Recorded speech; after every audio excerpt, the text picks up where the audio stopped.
Kadapa assembly segment వైసీపీకి ఎంతో ప్రతిష్టాత్మకమో అందరికీ తెలిసిందే. అక్కడ ఎమ్మెల్యేగా ఉన్న అంజద్ పాషాపై ప్రజల్లో వ్యతిరేకత పెరగడం, మరోవైపు సామాజిక వర్గ లెక్కలతో ఈసారి సీఎం జగన్ కడపపై ప్రత్యేక దృష్టి కూడా సాధించినట్టు కూడా తెలుస్తుంది. ఈసారి నాన్ మైనారిటీ నేతల్ని బరిలో దింపే ఆలోచనలో సీఎం ఉన్నట్టు కూడా సమాచారం అందుతుంది.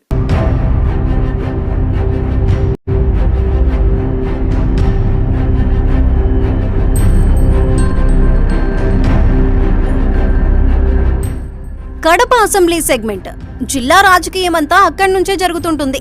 2 దశాబ్దాలుగా ఇక్కడ మైనారిటీ అభ్యర్థికే అన్ని పార్టీలు సీటు కేటాయిస్తున్నా ఈసారి సాంప్రదాయానికి విరుద్ధంగా అన్ని పార్టీలు నాన్ మైనారిటీ అభ్యర్థి వైపు మొగ్గు చూపుతున్నట్లు కనిపిస్తున్నాయి.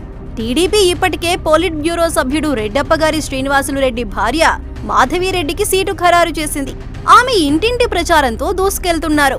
అధికార పార్టీ వైసీపీ తరపున సిట్టింగ్ ఎమ్మెల్యేగా ఉన్న డిప్యూటీ సీఎం అంజద్ బాషాకు టికెట్ దాదాపు ఖరారైనట్లు ప్రచారం జరిగింది. అయితే చివరి క్షణంలో జగన్ మనసు మార్చుకున్నట్టు తెలుస్తోంది.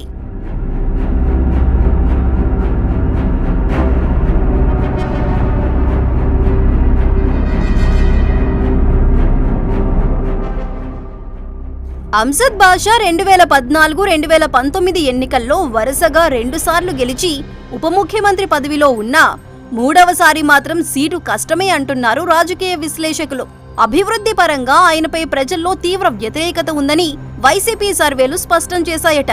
ఎన్నికలకు 3 నెలల ముందు అమృత్ పథకం కింద కేంద్ర నిధులతో నగరంలో అండర్ గ్రౌండ్ డ్రైనేజీ సుందరీకరణ పనులు శరవేగంగా చేపడుతున్నా రాష్ట్ర మంత్రిగా బాషా ఏం చేయలేదన్న అసంతృప్తితో ప్రజలు ఉన్నట్లు వెల్లడైందట.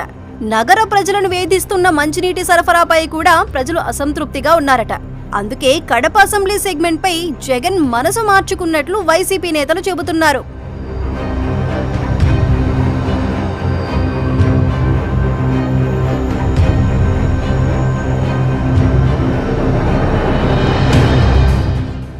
మేడా మల్లికార్జునరెడ్డి రాజంపేట నుంచి 2 సార్లు గెలుపొందారు. 2014 ఎన్నికల్లో కడప జిల్లాలో టీడీపీ నుంచి గెలిచిన ఏకైక అభ్యర్థి ఆయనే. 2019 ఎన్నికల ముందు వైసీపీలో చేరి చివరి క్షణంలో టికెట్ దక్కించుకుని 2వసారి గెలుపొందారు. ఆ ఎన్నికల్లో రాజంపేట వైసీపీ టికెట్ ఆశించిన ఆకేపాటి అమర్నాథ్ రెడ్డిని జగన్ తర్వాత జిల్లా పరిషత్ చైర్మన్ చేయటంతో పాటు జిల్లా పార్టీ అధ్యక్ష బాధ్యతలు కట్టబెట్టారు. వచ్చే ఎన్నికల్లో ఆకేపాటి రాజంపేట సీటు కోసం పట్టుబట్టడంతో ఆయనకే రాజంపేట సీటు కేటాయించారు.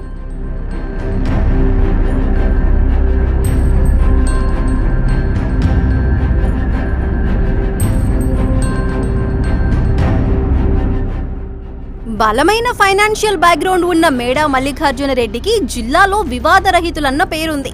అందుకే మేడాని కడప నుంచి బరిలోకి దింపడానికి ఫిక్స్ అయ్యారట జగన్. టీడీపీ అభ్యర్థిని మాధవిరెడ్డిపై మేడానే సరైన అభ్యర్థని వైసీపీ సర్వేల్లో తేలిందట. చంద్రబాబు నాన్ మైనారిటీ వైపు మొగ్గు చూపటంతో జగన్ కూడా అదే ప్లాన్తో తిప్పికొట్టాలని చూస్తున్నారట.